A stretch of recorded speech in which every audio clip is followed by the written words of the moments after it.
রসুলের কাছে আসলেন। আল্লাহ রসুলের কাছে আসার পরে বলছেন যে হুজুর, আমি জীবনে এমন গুনাহ করেছি, এতগুলো গুনাহ করেছি যে আমার জীবনের গুনাহগুলো যদি এক এক করে মানুষকে যদি ভাগ করে দেওয়া হয়, অনেকগুলো মানুষকে একই সঙ্গে জাহান্নামে ডুবিয়ে ছাড়বেন। এমন কোনো গুনাহ নেই যে আমি তা আমার জীবনে করিনি। তো আল্লাহ রসুল, আমি যে জীবনে গুনাহগুলো করেছি, পাপগুলো করেছি, তো এই পাপটা কি ক্ষমা হবে? তখন আল্লাহ রসুল বললেন যে তুমি কি তওবা করেছো? তখন ওই বৃদ্ধ ব্যক্তিটি বলল যে হুজুর, হ্যাঁ আমি তওবা করেছি। তখন সঙ্গে সঙ্গে কালিমা বলল, আশহাদু আল্লা ইলাহা ইল্লাল্লাহু ওয়া আশহাদু আন্না মুহাম্মাদান আবদুহু ওয়া রাসূলুহু। যখন এই কথা ওই বৃদ্ধ মানুষটি আল্লাহ রসুলের সামনে বললেন, তখন আল্লাহ রসুল বলছেন যে ও আল্লাহর বান্দা, তুমি যখন তওবা করেছো, তুমি যখন কালেমা পড়েছো, তুমি যখন ভেবেছো যে হ্যাঁ আমি ইসলামকে গ্রহণ করে নিলাম, তারপরে তুমি যখন কালেমা পড়েছো, তখন তোমার জীবনের সমস্ত গুনাহগুলোকে আল্লাহ তাআলা ক্ষমা করে দিয়েছেন। শুধু ক্ষমা করে দেননি, আবাদদালাল্লাহু সাইয়্যাতিহিম হাসানাত, তোমার দোষ ত্রুটিগুলোকে নেকি দিয়ে পরিবর্তন করে দিয়েছেন। এই কথা আল্লাহ রসুল বললেন। তাহলে দেখেন, যে মানুষ গুনাহ করলো, গুনাহ করার পরে আল্লাহ রসুলের কাছে আসলেন, অথচ আল্লাহ রসুল বললেন কি যে তুমি যদি একমাত্র আল্লাহর কাছে ক্ষমা প্রার্থী হও, তাহলে আল্লাহ তাআলা অবশ্যই তোমাকে ক্ষমা করে দিবেন। তাহলে দেখলেন দুইজন ব্যক্তির ঘটনা। আরেকটা দেখেন, একজন সাহাবী কিছুগুলি পাখির বাচ্চা নিয়ে আল্লাহ রসুলের কাছে আসলেন। তো এই হাদিসটা যে শ্রবণ করলেন, ঘটনাটা শুনলেন, মহিলা জেনা করলো, তারপরে আল্লাহ তাআলা ওই মহিলাকে ক্ষমা করলেন।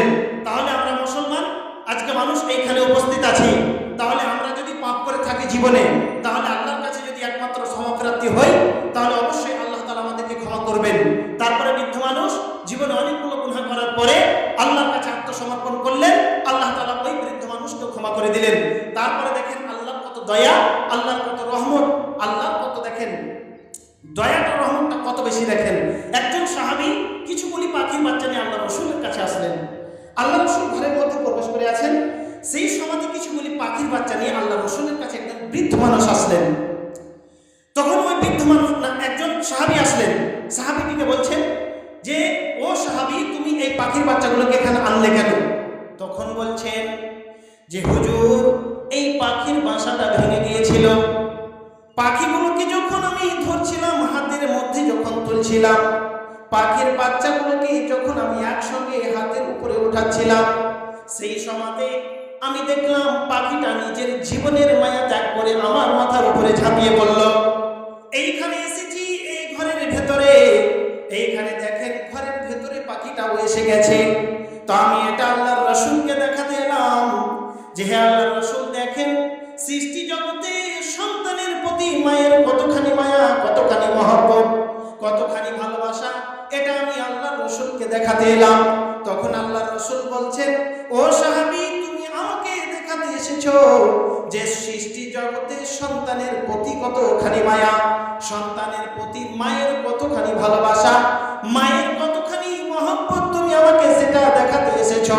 তাহলে শুনে রাখো, সৃষ্টি জগতে তামাম পৃথিবীর বুকে যতগুলো সৃষ্টি আছে, জীবজন্তু আছে, পশু পাখি আছে, যতগুলো পশুকে যে বাচ্চাটা ওঠায়, যে দেখবেন আমাদের যে বাড়িতে গাভীগুলো থাকে, ছাগলগুলো থাকে, যখন তার বাচ্চাটা প্রসব হয়ে জমিনে পড়ে যায়, সঙ্গে সঙ্গে দেখবেন যে জিহ্বা দিয়ে তার বদনের লালাগুলোকে টানতে থাকে, ওই 1% ভালোবাসায় ওই ভালোবাসাটা দেখায়। তারপরে দেখেন যখন আমাদের বাড়িতে ছোট্ট ছোট্ট যখন মুরগিগুলো যখন তারা বাচ্চা ফোটায়, ডিম ফুটে যখন বাচ্চা বেরোয়, তখন দেখছেন যখন বাচ্চাগুলো যখন আবার নিয়ে ঘোরাফেরা করছে, তখন মা নিজে বাচ্চাগুলোকে ইশারা দিয়ে বোঝাচ্ছে যে এইভাবে খাও, এইভাবে খাও। তারপরে দেখবেন যখন বৃষ্টি আসে, ঝড় আসে, তুফান আসে, বাড়িতে ওই মুরগিটা বাড়ি আসলো না, দেখছেন কোনো গাছের তলাতে বা কোনো ফাঁকা জায়গাতে, তো কি করে পাখার তলায় বাচ্চাগুলোকে নিয়ে নেয়, আর বাচ্চাগুলোকে নিয়ে এসে নিজের গতরটাকে পাখা দুটোকে মেল করে দেয়। তো বলছেন কি যে 1% ভালোবাসাই এতগুলো করে। তারপরে দেখেন যেই মা বাচ্চাটাকে প্রসব যন্ত্রণা সহ্য করার পরে যেই বাচ্চাটাকে প্রসব দিল, যে বাচ্চাটা পৃথিবীর বুকে ভূমিষ্ঠ হলো, তারপরে সঙ্গে সঙ্গে দেখবেন যে মা মুখখানা হাসি দিয়ে বলে আমার সন্তানটাকে দেখাও, আমার সন্তানের মুখখান দেখাও। যখন সন্তানের মুখটা দেখে তখন মা মুচকি মেরে হেসে ফেলে। অথচ মা যখন সন্তানটাকে প্রসব দেয় তখন দেখবেন যে রক্তে লাল হয়ে গেছে। যে মাটা জীবনে নিজের শরীরের চামড়া কোনো পরপুরুষকে দেখায়নি, অথচ যখন কোনো মায়ের অপারেশন করতে হয়, সিজার করতে হয়, হসপিটালের বেডে গিয়ে ওই মাটা পরপুরুষকে তার পেটের চামড়াগুলো দেখিয়ে দিল। তারপরে দেখলেন যে মার চুল কোনো পরপুরুষ কোনোদিন দেখেনি, সেই মায়ের চুলগুলো দেখলেন যে অপারেশন বেডটাতে যেই মাকে রাখা হলো সেই বেডের উপরে মায়ের চুলগুলো রক্তে জমাট বেঁধে গেছে। দেখেন আপনাকে আমাকে পৃথিবীর মুখ দেখার জন্য কত কষ্ট করে আমাদেরকে পৃথিবীর মুখ দেখায়। তাহলে দেখেন মা এত কষ্ট করলেন, এত সহ্য করলেন, আমাদেরকে পেটে এতদিন ধরে আমাদেরকে পেটের ভেতরে রাখলেন। আল্লাহ তাআলা পৃথিবীর বুকে যখন কোনো মানুষকে পাঠাবার ইচ্ছা করেন তখন আমরা পৃথিবীর সকল মানুষ জানি যে মার মাধ্যম দিয়ে আল্লাহ আমাদেরকে পৃথিবীর বুকে পাঠিয়েছেন। যখন কোনো মা সন্তানকে প্রসব দেয় তখন কত বেদনা হয়, কত যন্ত্রণা হয়। তাহলে দেখেন 1% ভালোবাসাতেই এতটাই ভালোবাসা, এতটাই মহব্বত। আবার যখন সন্তানটাকে লালন পালন করতে গিয়ে কত না কষ্ট করতে হয়। দেখছেন মা গভীর রাতে সকল মানুষ পরিবারের ঘুমিয়ে যায়, মাটা যখন সন্তান পেটের ভেতরে থাকে পা দিয়ে হাত দিয়ে লাথি মারে, তখন মা মাঘ মাসের শীতের রাত, এখন যে আমাদের কাছে ঠান্ডার মৌসুমটা আসছে সেই সময়তে আমরা সকল পরিবার ঘুমিয়ে আছি, মা ঘুমিয়ে আছে, সন্তান পেটের ভেতরে হাঁটু দিয়ে পা দিয়ে লাথি মেরেছে। মা তখন করলো কি, এত ঠান্ডার দিনে লেপটাকে সরিয়ে দিয়ে মা একবার উঠে আর একবার বসে, কিন্তু মা পরিবারের কাউকে জাগায় না।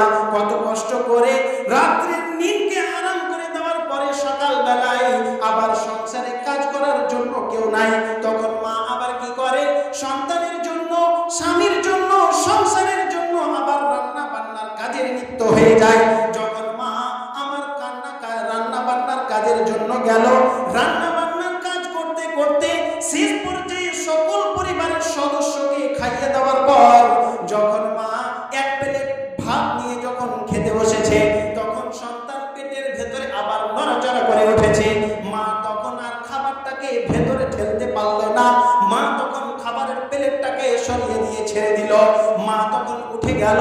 এইভাবে করে দেখেন কত কষ্ট করে আমাদেরকে পৃথিবীর মুখ দেখার জন্য মা কষ্ট করেছেন। তারপরে দেখেন যখন প্রথম সন্তান কোনো মা নিলেন, এত যন্ত্রণা যদি সেই মা মনে রাখতে পারতেন তাহলে কোনো মা আবার দ্বিতীয় সন্তানের জন্য কিন্তু ইচ্ছা করতেন না। কিন্তু মা দেখেন একটা সন্তান, দুইটা সন্তান, তিনটা সন্তান, এই করে করে 4-5টা সন্তানকে পৃথিবীর মুখ দেখিয়ে দিয়েছে।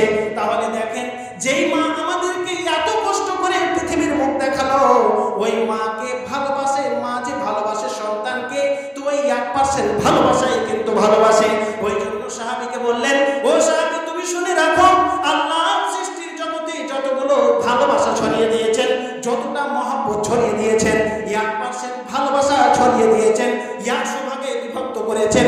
100 ভাগে বিভক্ত করার পরে 99 ভাগ আল্লাহ তাআলা নিজের কাছে জমা রেখে দিয়েছেন, 1 ভাগ সৃষ্টি জগতে ছড়িয়ে দিয়েছেন। তাহলে এতগুলো কথা শুনলেন যে মা কত কষ্ট করে পৃথিবীর বুকে আমাদের লালন পালন করে, পশুগুলো কত কষ্ট করে তাদের বাচ্চাগুলোকে লালন পালন করে, তারপরে আবার প্রসব যন্ত্রণা সহ্য করে। এইগুলো যত ভালোবাসা আছে সব 1% ভালোবাসা। ওই কথাটা আল্লাহর রাসূল সাহাবীকে বললেন, হে সাহাবী শুনে রাখো, 1% ভালোবাসাতে যদি পৃথিবীর অবস্থা এমন হয়ে যেতে পারে তাহলে 99 ভাগ জিনার কাছে দয়া, রহমত, ভালোবাসা গচ্ছিত আছে। ওনার কত দয়া, ওনার কত রহমত। তাহলে দেখেন যে 99 ভাগ ভালোবাসা আল্লাহ তাআলা নিজের কাছে রেখেছেন, 1 ভাগ ভালোবাসা, 1% ভালোবাসা সৃষ্টি জগতে ছড়িয়ে দিয়েছেন। তাহলে দেখেন এতগুলো কষ্ট করার পরে সন্তান মার জন্য যে কষ্ট করে, আবার দেখছেন যে যতগুলো পশু পাখি আছে যত কষ্ট করে, এইগুলো হচ্ছে 1% ভালোবাসা।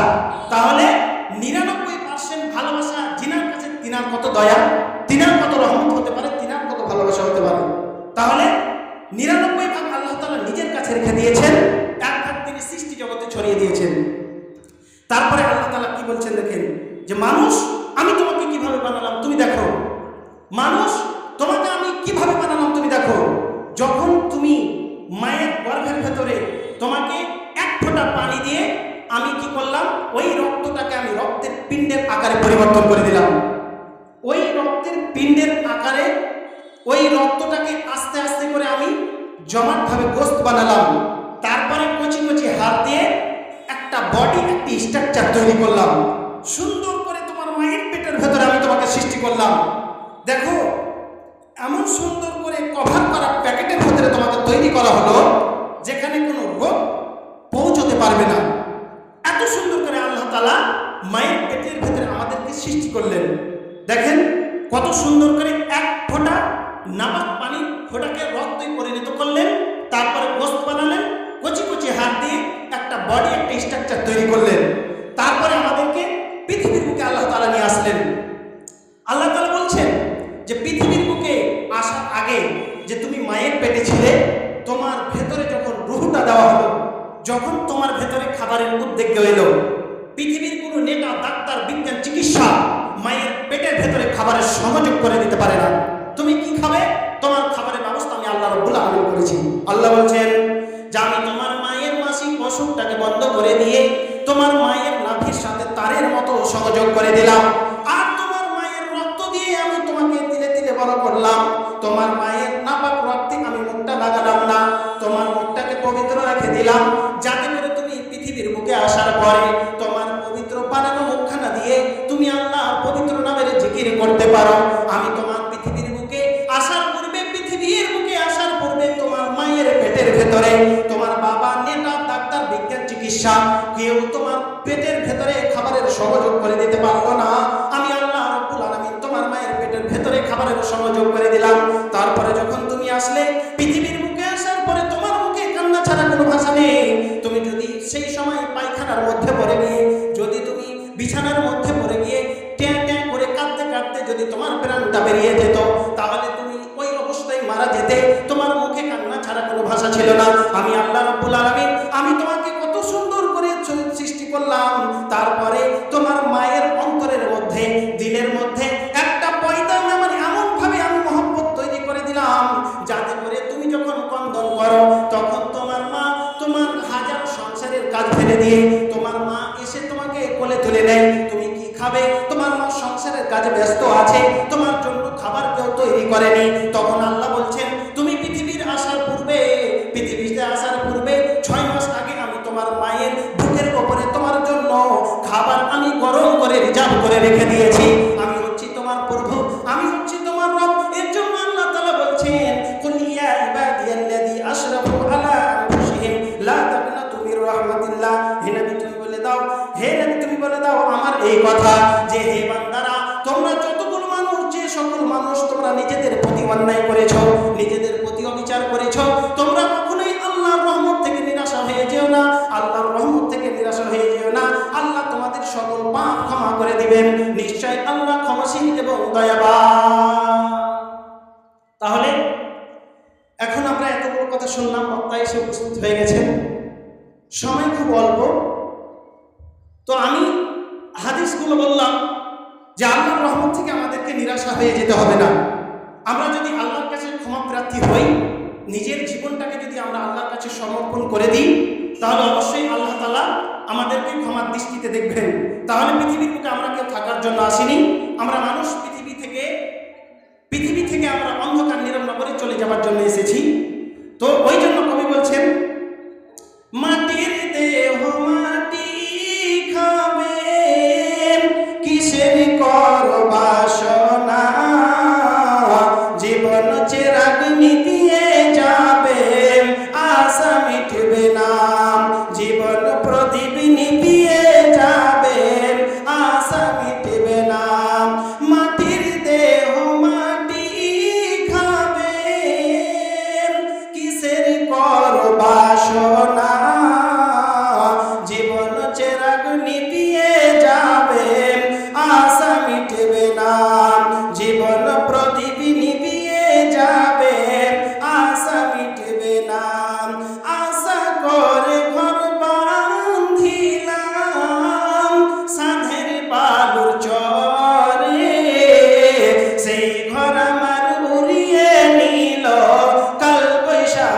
ঝরে, সেই ঘর আমার উড়িয়ে নিল কাল বৈশাখী ঝরে।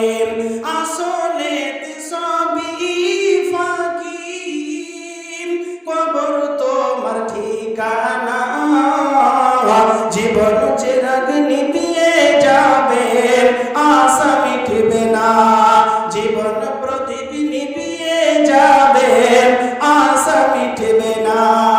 মাটির দেহ মাটি খাবে, কিসের কর বাসনা, জীবন চিরাগ নিভিয়ে যাবে, আশা মিটবে না।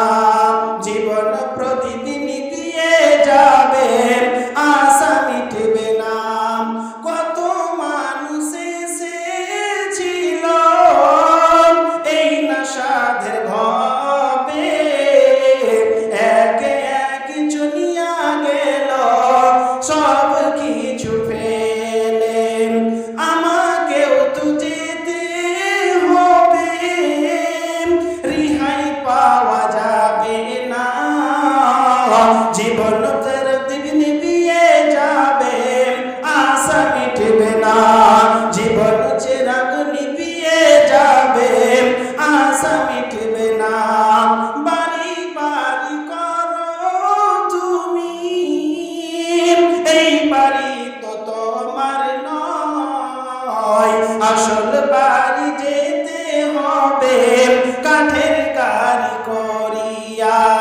বাড়ি বাড়ি করো তুমি, এই বাড়ি তো তোমার নয়। আসল বাড়ি যেতে হবে কাঠের পালকি করিয়া। মাটির দেহ মাটি খাবে, কিসের কর বাসনা, জীবন প্রদীপ নিভিয়ে যাবে, আশা মিটবে না। জীবন চিরাগ নিভিয়ে যাবে, আশা মিটবে না। সর্বশেষ মহান আল্লাহর কাছে দোয়া, আল্লাহ যেগুলো কথা শ্রবণ করলাম এইগুলোর ভেতরে যেগুলো মানার তুমি আমাদেরকে মানার তৌফিক দাও, বলেন আল্লাহু আমিন। এখান থেকে আমি আমার বক্তব্য ইতি করছি। আসসালামু আলাইকুম ওয়া রাহমাতুল্লাহ।